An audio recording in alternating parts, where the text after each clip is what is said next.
ಕನ್ನಡಿಗರೇ ಎಚ್ಚರ, ನಿಮ್ಮ ಬೆವರಿನ ತೆರಿಗೆ ಹಣ ಈಗ ಯಾರ ಪಾಲಾಗ್ತಾ ಇದೆ ಗೊತ್ತಾ? ರಾಜ್ಯದ ಅಭಿವೃದ್ಧಿ ಮಾಡಬೇಕಾದ ಸರ್ಕಾರ ತನ್ನ ಪಕ್ಷದವರನ್ನ ಸಾಕಲು ನಿಮ್ಮ ಹಣವನ್ನ ನೀರಿನಂತೆ ಸುರಿತಾ ಇದೆ. ರಾಜ್ಯದ ನೂರಾರು ನಿಗಮ ಮಂಡಳಿಗಳಲ್ಲಿ ಇಂದು ಕಾಸಿಲ್ಲದೆ ಕೆಲಸ ನಿಂತು ಹೋಗಿದೆ. ಗಂಗಾ ಕಲ್ಯಾಣವಿಲ್ಲ, ಬಡವರಿಗೆ ಸಾಲವಿಲ್ಲ, ಕನಿಷ್ಠ ಸಿಬ್ಬಂದಿಗೆ ಸಂಬಳ ನೀಡಲು ಹಣವಿಲ್ಲ. ಆದ್ರೆ ಇದೇ ನಿಗಮಗಳಿಗೆ ಅಧ್ಯಕ್ಷರಾಗಿ ಬರುವ ಕಾಂಗ್ರೆಸ್ಸಿಗರಿಗೆ ಮಾತ್ರ ರಾಜ ಮರ್ಯಾದೆ. ಈ ಐಷಾರಾಮಿ ಪಟ್ಟಿಯನ್ನು ನೋಡಿ.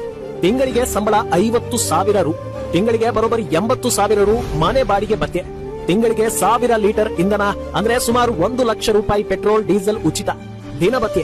ರಾಜ್ಯದ ಒಳಗೆ ಪ್ರವಾಸ ಮಾಡಿದರೆ ದಿನಕ್ಕೆ 2,000 ರು, ಹೊರಗೆ ಹೋದರೆ 2,500 ರೂಪಾಯಿ. ಆಪ್ತ ಕಾರ್ಯದರ್ಶಿ, ಸಹಾಯಕರು, ಚಾಲಕರು ಸೇರಿದಂತೆ ಇಡೀ ಸೈನ್ಯವೇ ಇವರ ಸೇವೆಗೆ ಸಿದ್ಧ. ಒಬ್ಬೊಬ್ಬ ಅಧ್ಯಕ್ಷನಿಗೆ ತಿಂಗಳಿಗೆ 5 ರಿಂದ 7 ಲಕ್ಷ ರೂಪಾಯಿ ಖರ್ಚು. ಜನರ ಹೊಟ್ಟೆ ಮೇಲೆ ಹೊಡೆದು ಕಾಂಗ್ರೆಸ್ ತನ್ನ ಕಾರ್ಯಕರ್ತರಿಗೆ ಮಂತ್ರಿ ದರ್ಜೆಯ ಭಾಗ್ಯ ಕರುಣಿಸ್ತಾ ಇದೆ. ಇದು ಅಧಿಕಾರದ ದುರುಪಯೋಗವಲ್ಲದೆ ಮತ್ತೇನು? ಒಮ್ಮೆ ನೆನಪಿಸಿಕೊಳ್ಳಿ, ಬಿಜೆಪಿ ಆಡಳಿತವಿದ್ದಾಗ ಪ್ರತಿ ನಿಗಮಕ್ಕೂ ಕೋಟ್ಯಂತರ ರೂಪಾಯಿ ಅನುದಾನ ನೀಡಲಾಗಿತ್ತು. ಸಮಾಜದ ಕಟ್ಟ ಕಡೆಯ ವ್ಯಕ್ತಿಗೂ ಸೌಲಭ್ಯ ತಲುಪಿಸುವುದೇ ಬಿಜೆಪಿಯ ಗುರಿಯಾಗಿತ್ತು. ಅಂದು ಅಭಿವೃದ್ಧಿಗೆ ಹಣವಿತ್ತು, ಅಭಿವೃದ್ಧಿಯೇ ಆಗಿನ ಮಂತ್ರವಾಗಿತ್ತು. ಇಂದು ಕೇವಲ ಕಾಂಗ್ರೆಸ್ ಪುಡಾರಿಗಳ ರಾಜಕೀಯ ಪುನರ್ವಸತಿಗೆ ಮಾತ್ರ ಹಣವಿದೆ, ಜನರಿಗೆ ಅಕ್ಕಿ ಕೊಡಲು ಹಣವಿಲ್ಲ. ಗೃಹಲಕ್ಷ್ಮಿ ಹೆಸರಲ್ಲಿ ನಾಡಿನ ಮಹಿಳೆಯರಿಗೆ ಟೋಪಿ ಹಾಕಿದ ಸರ್ಕಾರ ತನ್ನವರನ್ನ ಖುಷಿಪಡಿಸಲು ಕೋಟಿ ಕೋಟಿ ಹಣ ಸುರಿತಾ ಇದೆ. ಇದು ಕರ್ನಾಟಕಕ್ಕೆ, ಕನ್ನಡಿಗರಿಗೆ ಮಾಡುತ್ತಿರುವ ದ್ರೋಹ.